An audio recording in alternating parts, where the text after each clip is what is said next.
Hello guys, today we have another map overview, this time on Forge. Forge is a very sweaty map. A lot of these maps I talk about are sweaty and I like to talk about them because there are certain things that you need to know that will help you. So Forge is a sweaty map. There's lava on the map, it's hot, it's really contested in these areas. Kind of a difficult map to deal with. So let's talk about it. So your positions are more or less two here. It depends on what your team is going to do. You can either have four front or two on the low ground or four on the low ground.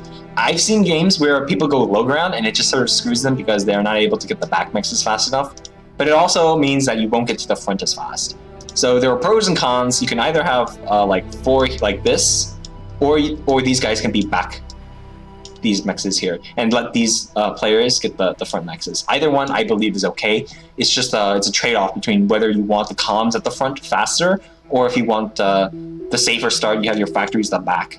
Because times happen when they punch through like this and they get the factory here because it's not as far as this basically.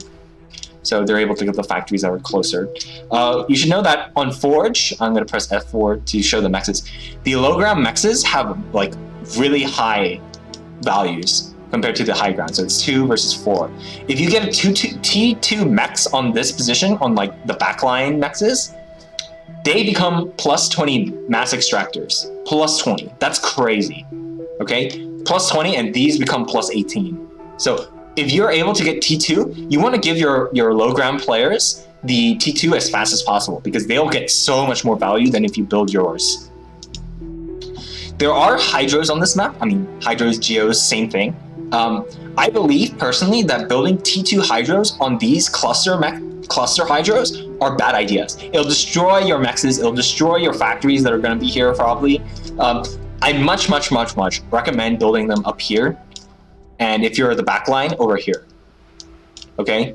I think going T1 geos on these is a good idea, but going T2 geos here is a bad idea. If they chain react, you lose the game instantly. And it only takes a couple units. It's not like they smash through and they destroy your whole base. No, if they get like 5 units here, you're game over. If you build it out here, you can build your production way back here, and so you lose a lot less if this is taken out. It's not game ending. If it's here, it is game ending. So I recommend not building T2 geos on this position. There is some power crystals here, like reclaim, but it's not too consequential. You want to get to the mid lane and get these mexes. These are more important than these power crystals. The mid is very sweaty.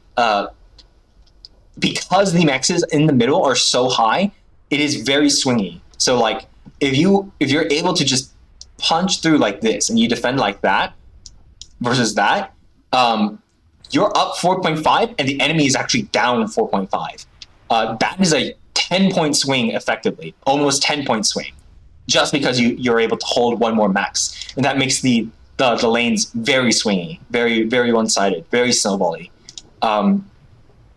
This map has lava on it, and it's very annoying, and it's very hard to avoid. You will lose units to them. It's like almost impossible to avoid because as these start to expand from all the explosions, units don't path that greatly around lava.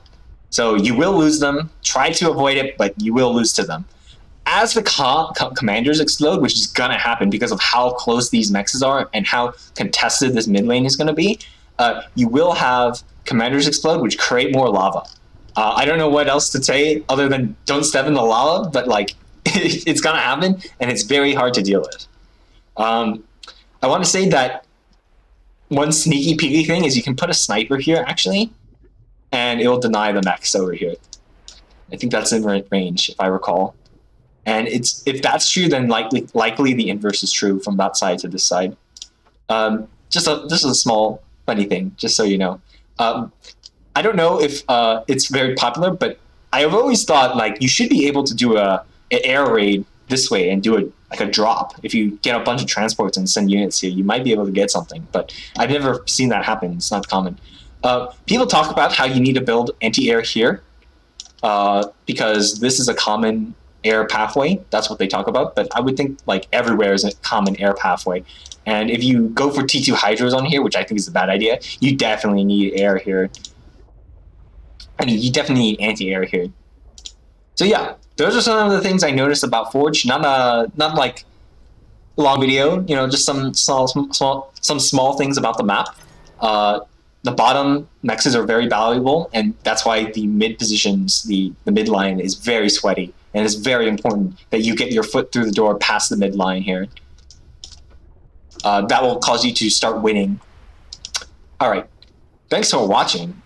Not a long video, like I said, but hopefully you learned something off of this map. Also, Navy is OP on this map, just so you know. That's a joke. All right. Thanks for watching. Goodbye.